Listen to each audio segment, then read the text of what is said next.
오늘 인문학 이야기는 소통에 관한 것입니다. 사람들은 여러 가지 방법으로 소통을 하고 있는데 특히 인문학적 소통이란 어떤 것일까? 우리가 전화를 걸고 휴대전화를 사용하고 또 인터넷으로 많은 메일을 보냅니다. 이렇게 소통 수단이 발달했음에도 불구하고 왜 사람들은 외로운가요? 인문학에서는 역사, 철학, 문학을 다루는데 거기에서 주로 다루는 문제는 외로움의 문제입니다. 친구가 있어도 식구가 있어도 뭔가 소통되지 않는 외로운 내가 있습니다. 그것을 실존에서는 부조리라고도 하죠. 오해를 하고 어떤 사람은 편견을 갖고 나를 바라봅니다. 그렇기 때문에 이렇게 많은 도시에서 이렇게 많은 군중들이 움직이지만 사막이라고 말하는 사람도 있습니다. 오늘 이 시간에는 우리가 혼자가 아니라는 것, 그리고 이웃과 어떻게 하면 마음과 마음을 전하면서 서로 어울리며 살아가는가, 또 정치가들은 어떻게 국민들과 서로 어울리는가, 아주 기본적인 문제, 기초적인 소통의 문제를 놓고 인문학으로 한번 조명해보자 하는 것이 이 시간의 뜻이라고 할 수 있겠습니다. 반갑습니다. 내가 소속이 대학원 소속이라 우리 학부 학생들한테 강의할 기가 별로 없어요. 근데 아주 오늘 만나니까 되게 반갑습니다.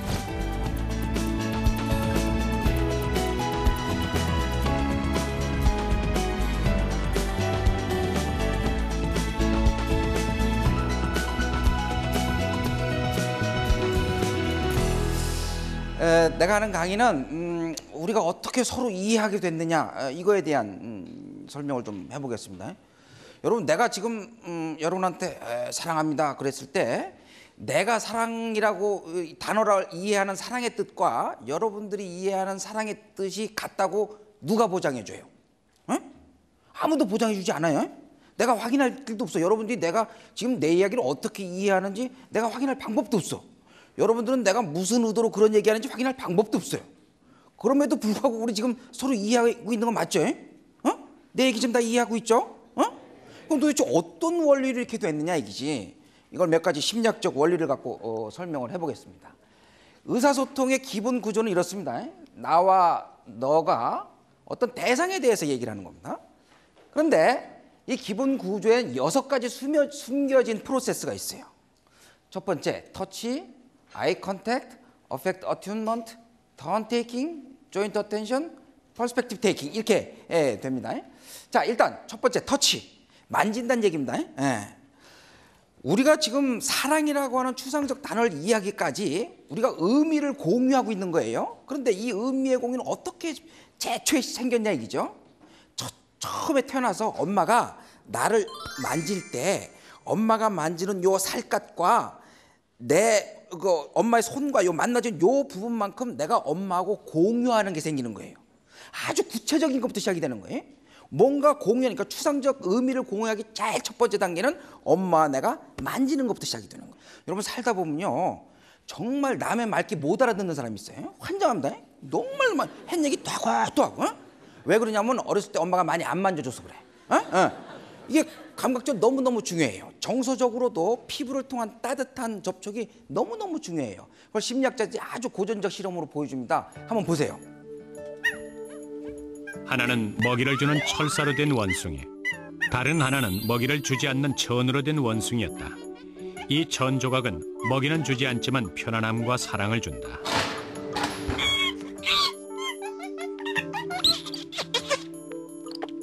이 새끼 원숭이는 일단 우유를 먹기 위해 철사 원숭이에게 달려간다. 하지만 젖을 먹고 나자 재빨리 천 원숭이에게로 옮겨간다. 그리고 18시간 동안 여기에만 계속 붙어있다. 새끼 원숭이는 음식물보다는 부드러운 접촉과 보살핌을 택한 것이다.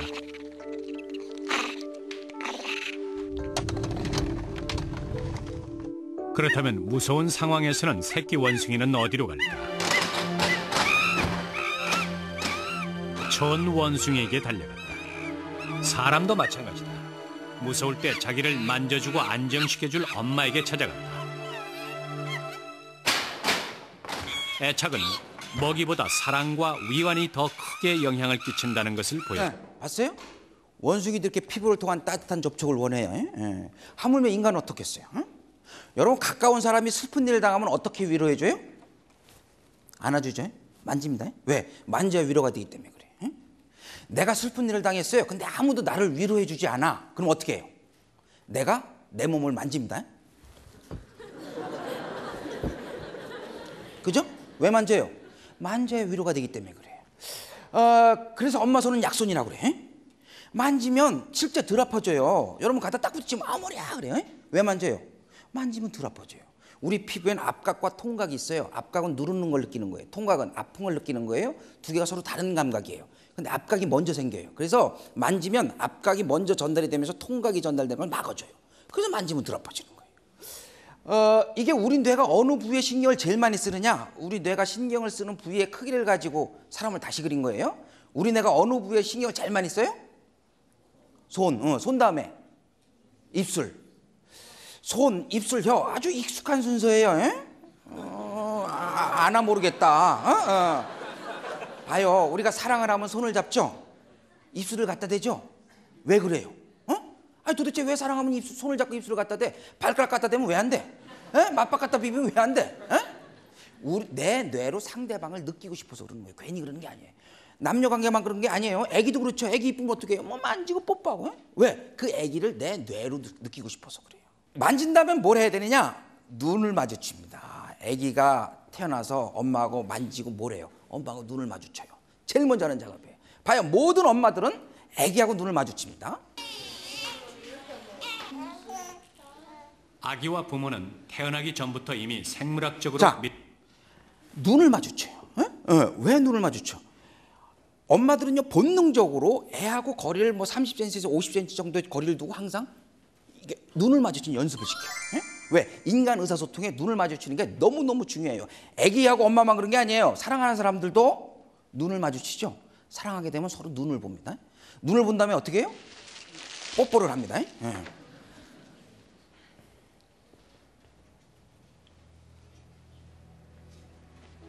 이렇게 되는 겁니다. 왜 그래요? 눈을 본다는 게 의사소통에 그만큼 중요한 거예요. 이게 어딘 것 같아요? 이런 안경이 있어요. 스웨덴에 가니까. 우리나라 저 과천 동물원에 가도 원숭이 유리 앞에 이런 안경을 씌워주는 거예요. 왜? 동물들은 눈을 마주치면 자기를 공격하는 걸로 받아들여요. 인간만 눈을 마주치면 의사소통하는 걸로 받아들여요. 왜 그런 줄 알아요? 인간만 미숙아로 태어나요. 인간이 위대한 이유는 미숙아로 태어나서 그래요. 인간의 아기만 태어나면 꼼짝 못해요. 이 꼼짝 못하는 아기를 데리고 엄마는 이렇게 바라보고 있는 거라고. 다른 동물들은 태어나면 자기가 움직이기 때문에 엄마하고 눈을 안 마주쳐요. 저 원숭이를 비롯한 모든 포유류는 태어나면 자기가 움직여서 엄마 젖을 빨아먹어요. 인간만 꼼짝 못해요. 그래서 눈을 마주치는, 인간만 눈을 마주치는 거예요. 그래서 의사소통에 눈을 마주치는 게 그렇게 중요한데 한국 사회가 언제부터 이상해졌어요. 내가 독일에 처음 갔더니 말이에요. 파란 눈을 처음 봤어요. 정말 호수같이 파란 눈이야. 막 들어가서 헤엄을 치고 싶어. 너무너무 이뻐요. 지하철에서 이러고 보고 있었어요. 그랬더니 그 아가씨가 나하고 눈을 딱 마주치니까 싹 웃어요. 그래서 속으로 아니 내 얼굴이 독일서도? 그랬어요. 아니야. 걔네들은 눈을 마주치면 웃어. 할머니도 눈을 마주치니까 웃더라고. 우리는 눈을 마주치면 딱 피하죠. 누가 계속 봐요. 그럼 뭘 봐? 그래서 길거리에서 일어나는 싸움의 첫 단어가 대부분 뭐예요? 뭘 봐? 그 다음에 뭐예요? 너 몇 살 처먹었어? 이렇게 되는 겁니다. 신문에 나는 기사예요. 보세요. 안모 씨가 째려본다고, 옆자리에 앉은 사람을 이 자신을 노려본다고. 한국이 이상해진 거예요. 눈을 마주치는 가장 기본적인 의사소통 행위가 동물처럼 나를 공격하는 행위로 받아들여진다고. 잘못된 겁니다. 심각한 문제예요. 눈을 마주친다면 뭘 해야 되느냐? affect attunement라고 그래요. 정서를 조율한다. 정서를 공유한다는 게. 인간만 정서 표현을 해요. 그죠? 여러분 슬프면 울죠? 기쁘면 웃어요. 왜 그래요? 내 정서를 공유해달라고 그러는 거예요. 괜히 그러는 게 아니에요. 인간만 정서 표현을 한다고. 왜 그래요? 남들이 내 기쁨을 공유해줘야 내 기쁨이 더 기뻐지기 때문에 그래요. 혼자만 기쁘면 무슨 소용이 있어? 여러분 좋은 일 있으면 왜 잔치해? 기쁨을 공유해달라는 거예요. 장례식장 가서 뭐 해요? 슬픔을 공유하기 위해. 어떤 사람이 기쁨을 표현하면 다른 사람들이 그 기쁨을 어떻게 공유해 줍니까? 어떻게 공유해 줘요? 만지는 건 기본이고 그 다음 이게 너무 중요한 건데 사람들이 몰라요. 정서를 공유한다는 거는 다른 사람들의 정서 표현을 똑같이 해주는 거예요. 똑같이. 하이파이브. 왜 하이파이브 해요? 똑같이 하는 거예요. 에? 자, 만세. 만세 해봐요. 만세. 왜 만세? 똑같이 하려고 그러는 거예요. 똑같은, 왜 그러냐면 우리 세포 속에는 거울 뉴런이라는 게 존재해요. 거울 뉴런. 거울처럼 상대방의 정서 표현을 흉내내도록 프로그램이 짜여져 있어요. 그래서 이렇게 웃는 얼굴을 따라서 웃게 돼 있어요. 저절로. 자, 근데 실험 한번 해볼게요. 날 잘 봐요. 날 잘 봐요. 내가 이렇게 하면 희한해. 100명이면 100 다 따라 웃어. 여자들은, 남자들은 잘 안 따라웃어. 그러니까 남자들은 이게 망가지는 거예요. 뭐가? 인간의, 봐요. 우리가 똑같은 느낌을 가져야 서로를 이해할 수 있는 거라고. 엄청난 철학적인 단어를 이해하기 전에 만지는 것부터 시작해서 똑같은 느낌을 서로 똑같이 공유해야 서로 이해가 되는 거예요. 그게 거울유론이라고. 서로 이렇게 느낌을 똑같이 흉내내도록 프로그램이 짜여져 있는 거예요. 자, 그래서 이 같은 느낌을 갖게 된다면 어떤 그 의사소통의 절차가 넘어갔냐면 턴테이킹이라는 게, 이게 순서 주고받기예요. 인간의 모든 의사소통은 순서 주고받기예요. 네 순서가 있으면 내 순서가 있고, 내 순서가 오면 반응해야 돼. 이게 내가 이제 아줌마들 대상으로 하면 강의가 너무너무 잘 돼요. 근데 아저씨들 대상으로 하면 아저씨들은요, 암만 순서를 줘도 이러고 있다고. 근데 아줌마들은요, 내가 이러면 이래요. 하나같이 움직여요. 왜? 아기를 키워본 아줌마들은 자기 아기가 태어나면 제일 먼저 가르쳐주는 게 뭐냐면, 얘야, 네가 이 험난한 세상에서 살아남으려고 그러면 이 한 가지 기술은 반드시 켜라. 세상에는 네 순서가 있으면 내 순서가 있다. 내 순서가 오면 무조건 반응해라. 이걸요, 엄마들은요, 자기 아기가 태어나면 죽으라고 가르쳐줍니다. 봐요, 애가 태어나죠? 아무 생각 없는 애예요. 얘한테요, 엄마들은요, 끊임없이 말을 겁니다. 어떻게 말 거는 줄 아세요? 신기한 건요, 전 세계 엄마들이 흑인이나 백인이나 한국 사람 다 똑같이 말을 걸어요. 어떻게 말 거는 줄 아세요? 어이구, 누가 그랬어? 누가 그랬어? 에? 누가 그랬냐고 물어봐요. 에? 누가 그러긴 지가 그래놓고? 애가 대답해요? 대답 안 해요. 그럼 또 지가 흔들어. 누가 그랬어? 그랬어? 에? 처음에는 애가 아무 반응 없어요. 신기한 거는 한 3개월 지나잖아요. 엄마가 누가 그랬어? 그럼 애기가 웃어요. 뭐해? 내 순서가 왔다는 걸 아는 거죠. 내 순서가 오면 반응해야 된다는 인간 의사소통의 가장 기본 원칙을 배우는 거예요. 우르르 까꿍 이런 노래 있죠? 우르르 까꿍, 이거 전 세계 엄마들이 다 똑같이 노는 노래예요. 이것도 뭐예요? 반응할 순서를 주는 거예요. 왜? 인간의 의사소통은 항상 주고받는 거기 때문에 그래요. 자, 그래서 지금 의사소통의 기본 구조가 나와 너 사이에 요 4가지 기본 구조로 해서 의사소통이 시작이 되는 거예요. 근데 여기에 이제 대상이 끼어들기 시작해. 에? 그래서 이 대상이 끼어들게 되면 조인트 어텐션, 퍼스펙티브 테이킹이라는 과정이 일어납니다. 일단 조인트 어텐션, 여기서부터 이제 간주관성이라고 하는 철학적 개념이 여기서부터 성립이 되는 거예요. 우리가 대상에 대해서 얘기를 한단 말이에요. 자, 이 그림에서 이 대상이 이 물건에 대해서 얘기할 때 이 물건이 내 거예요, 네 거예요? 같이 가지고 있는 거예요. 공유한다라는, 대상을 공유한다라는 과정이 이 인터서브젝티비티라는 과정에서 일어나는 겁니다. 여러분들은 본능적으로 나와 대상을 공유하게 돼 있어요. 저거 뭐야? 저거 뭐야? 다 봤죠? 아무것도 없어요. 왜 봤어? 왜 봤어? 나하고 대상을 공유하기 위해서 그러는 거예요. 이게 조인트 어텐션. 그러니까 시선이 우리가 시선을 공유한다라고 하는 과정이에요. 다른 사람들과 마음을 공유한다는 건 뭐냐면 시선을 공유하는 거예요. 같이 보는 거예요. 그래서 EBS에서 아주 재밌는 실험한 걸 내가 봤어요. 한번 보세요. 오늘도 여러분은 우연히 상황에 휩쓸렸을지도 모릅니다. 못 믿으시겠다면 여기 서 보시죠. 잠시 후 우리는 이 사람들의 발길을 멈추게 할 겁니다. 먼저 잘 차려입은 3명의 남자가 등장해 뭔가 발견한 듯 동시에 하늘을 올려다볼 것입니다. 물론 하늘엔 아무것도 없죠. 자, 이제 어떤 일이 벌어질까요?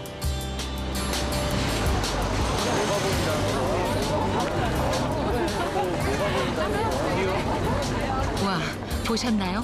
마치 자석에 끌리듯 수많은 사람들이 발길을 멈추고 아무것도 없는 하늘을 덩달아 쳐다보는군요. 예.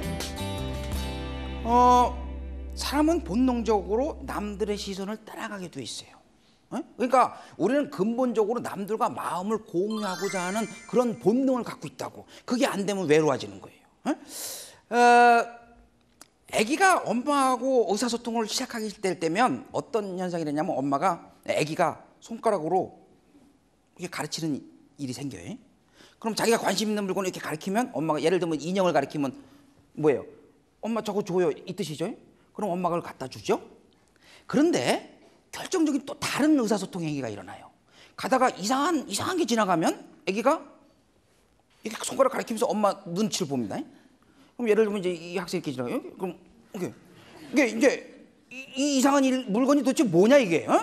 이거에 대해서 내가 어떻게 반응해야 되느냐 엄마한테 물어보는 거예요. 그걸 소셜 레퍼런싱 이렇게 얘기를 해요.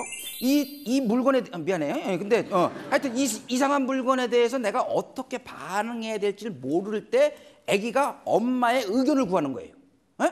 그러니까 예를 들면 이게 이제 옛날하고 많이 달라진 거예요. 옛날에 그러니까 예를 들면 외국인들에 대한 우리 태도 같은 것들이 그랬어요. 옛날에 외국인이 지나가면 엄마들이 그러니까 아기들이 외국 처음 보면 신기할 거 아니에요? 그럼 엄마 본단 말이에요. 그러면 엄마도 외국인을 처음 본단 말이야. 그럼 이랬단 말이에요. 그러면 애가 울어요. 근데 요새 외국인 자연스럽게 다 많이 보니까 그럼 애가 외국인 처음 봤어요. 엄마 딱 보면 엄마가 그냥 아무렇지도 않아요. 그럼 애도 아무렇지도 않게 돼요. 그런 정서적 반응을 결정한단 말이에요. 그런데 이 두 가지가 의사소통에 결정적인 차이가 있는 거예요. 이건 뭐냐면 엄마 저거 주세요. 그럼 엄마가 아기의 도구가 되는 거예요. 그러니까 이건 도구적 의사소통이라고 얘기하는 거예요. 그 다음에 이거는 뭐예요? 엄마 저건 뭐예요? 엄마의 의견을 구하는 거예요. 이건 의사소통의 어떤 엄마의 그 정서적 반응을 참조하려고 그러는 거예요. 그래서 진정한 의사소통이란 뭐냐 이게 엄마의 반응을 참조하는 이 의사소통이 진짜 의사소통이라는 거예요. 근데 세상이 이상해지면서 사람들은 타인을 이용하려고 그러면 해. 의사소통의 목적이 그 사람을 이용하려고 그러는 거야. 내 목적은 따로 있고 그 사람을 이용하려고 그러는 거예요.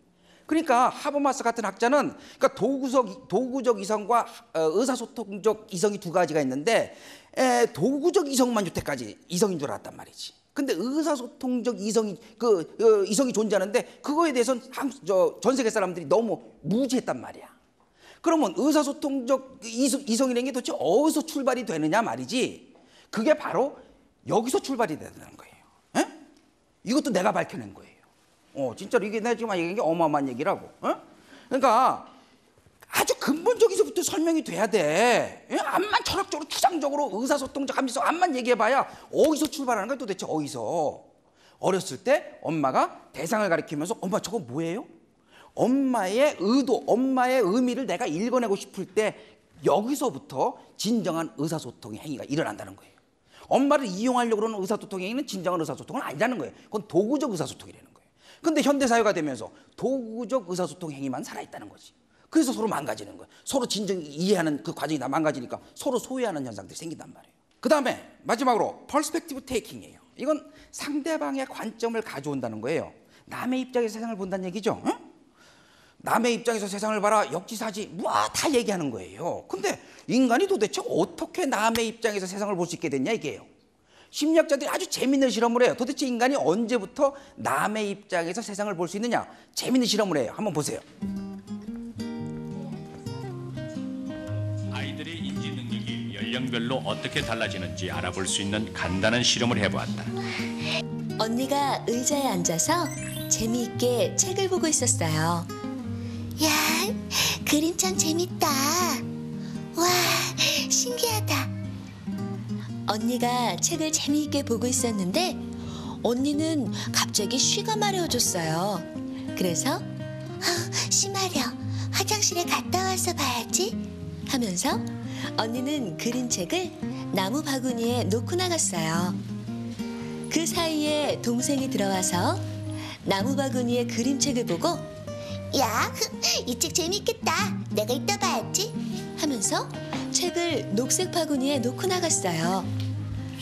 언니는 화장실에 갔다 온 후 책을 다시 보려고 방으로 들어왔어요. 언니는 화장실에 갔다 오고 나서 자기가 보던 책이 어디 있다고 생각할 것 같아? 초록색 바구니. 만 3살이 된 아이들은 한결같이 초록 바구니를 지목했다.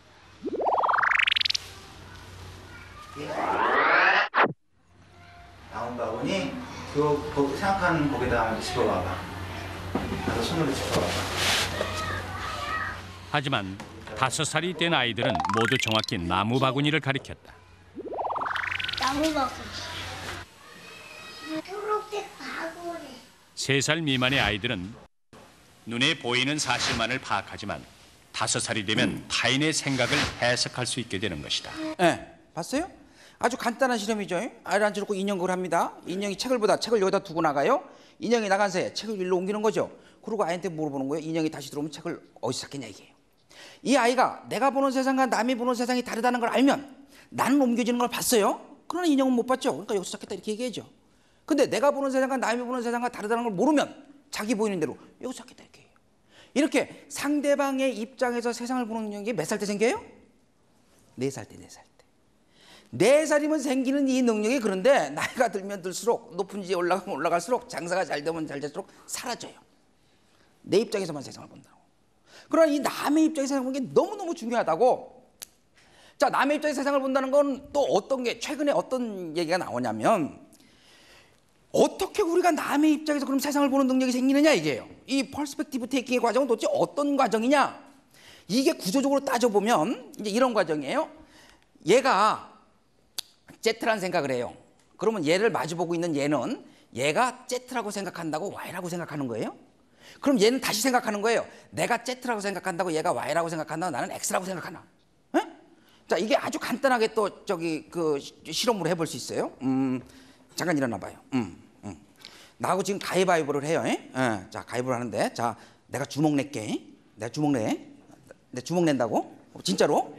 자, 내 주먹 낸다. 가위바위보. 자, 어떤 과정이 일어났어? 왜 보자기 냈어?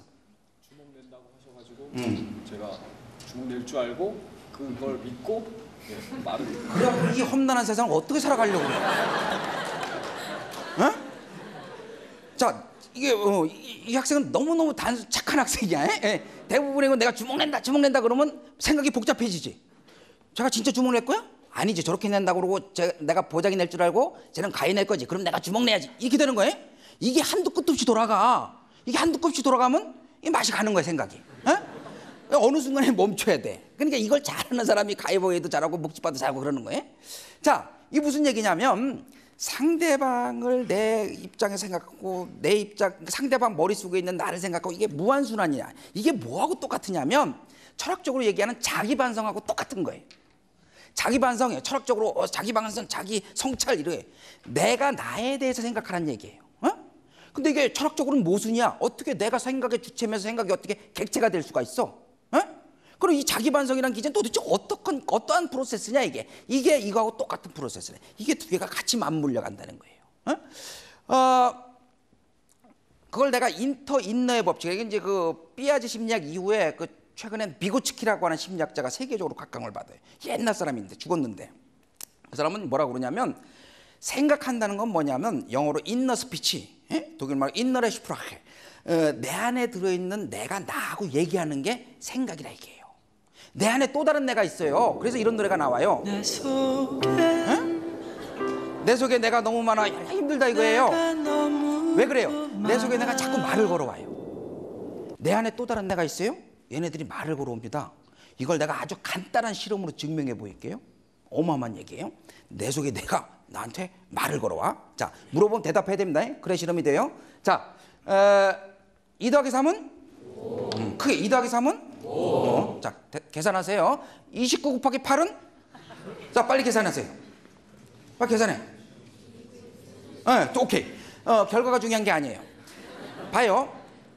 여기 아주 희한한 현상이 일어나요. 2 더하기 3 그러면 여러분들이 바로 그럽니다. 근데 29 곱하기 8 그러면 여러분들이 갑자기 중얼대기 시작해. 8, 9, 72, 7을 7 잡아라 2, 8에 16. 여러분 지금 분명히 말을 했죠? 분명히 말을 했어요. 말을 한다는 건 뭐예요? 상대방이 있어야 되는 거죠. 지금 상대방이 있었어요? 없었어요? 없었어요. 누구한테 얘기한 거예요? 나한테 얘기한 거예요. 8, 9, 72, 7을 7 잡아라. 누구한테 잡으라고 그랬어요? 나한테 잡으라고 그랬다고. 이걸 심리학에서 뭐라고 하냐? 비고치키라는 학자는 에고센트릭 스피치라고 그래요. 자기 중심 언어라고 그래요. 여러분 살다 보면 혼자 중얼거릴 때가 가끔 있죠? 언제 중얼거려요? 힘들면. 열받으면, 창피하면 혼자 중얼거리기 시작해. 이게 뭐냐면 내 안에 들어있는 내가 말을 걸어오는 거예요. 그러니까 내 안에 또 다른 내가 있어요. 얘하고 얘기하는 게 생각이에요. 이 내 안에 또 다른 나를 보는 능력과 다른 사람의 마음을 보는 능력이 심리학적으로 같은 구조라 이거예요. 그러니까 의사소통을 잘하려고 그러면 내 안에 들어있는 나, 자기 성찰 능력을 갖고 있어야 된다는 얘기예요. 내 안에 또 다른 내가 있어요. 또 내가 증명해 보일게요. 여러분 은행 비밀번호를 뭘로 해요? 생일이나 뭐 전화번호나 뭐 그런 걸로 합니다. 왜 생일로 저 은행 비밀번호를 해요? 기억 잘 나라고. 자, 여기에 또 다른 내가 있습니다. 봐요. 은행 비밀번호를 기억해야 되는 내가 있어요. 근데 얘가 못 믿어. 얘가 머리가 나쁜 것 같아. 그러니까 나 2번이 있어요. 이 나가 이 사이에다가 이 비밀번호를 생일로 지적해주면 넌 생각을 잘 할 거야 라고 지정을 해주는 거예요. 그러니까 또 다른 내가 있다고. 요 나 원과 나 투가 대화하는 거를 자기 성찰이라고 그러는 거예요.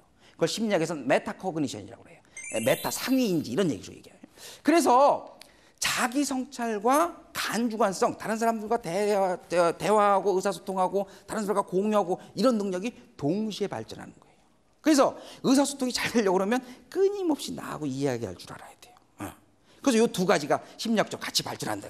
그래서 아까 얘기한 대로 이 6가지의 과정이 우리가 지금 서로 이해하는 의사소통에 기본적으로 깔려있는 프로세스들이에요.